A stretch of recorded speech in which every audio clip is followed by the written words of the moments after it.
This morning we are blessed to enjoy our two favorite activities in the world, reading Bible scriptures and producing YouTube video content, and a third if you would consider drinking coffee.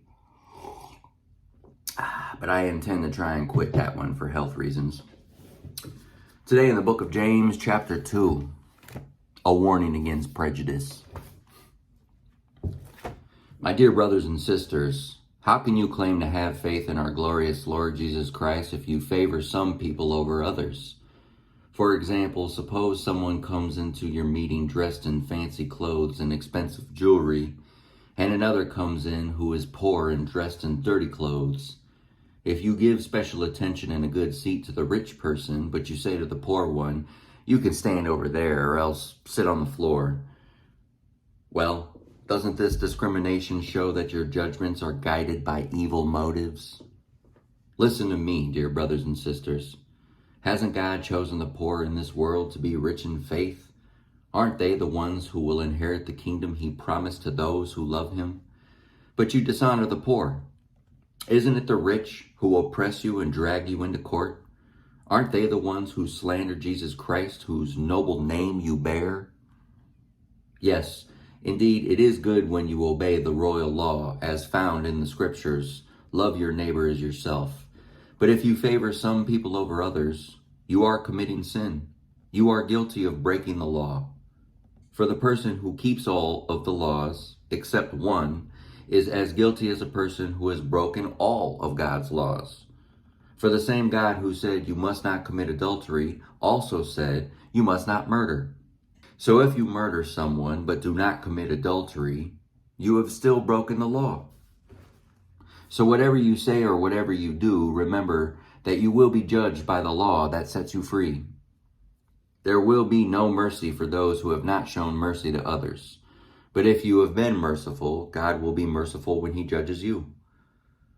Faith without good deeds is dead. What good is it, dear brothers and sisters, if you say you have faith but don't show it by your actions? Can that kind of faith save anyone?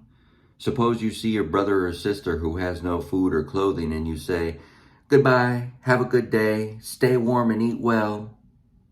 But then you don't give that person any food or clothing. What good does that do?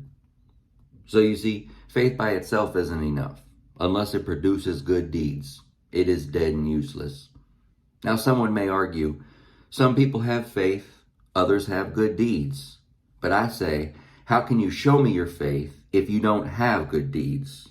I will show you my faith by my good deeds. You say you have faith, for you believe that there is one God. Good for you. Even the demons believe this, and they tremble in terror. How foolish. Can't you see that faith without good deeds is useless? Don't you remember that our ancestor Abraham was shown to be right with God by his actions when he offered his son Isaac on the altar? You see, his faith and his actions worked together. His actions made his faith complete. And so it happened just as the scriptures say. Abraham believed God, and God counted him as righteous because of his faith. He was even called a friend of God. So you see, we are shown to be right with God by what we do, not by faith alone. Rahab the prostitute is another example. She was shown to be right with God by her actions when she hid those messengers and sent them safely away by a different road. Just as the body is dead without breath, so also faith is dead without good works.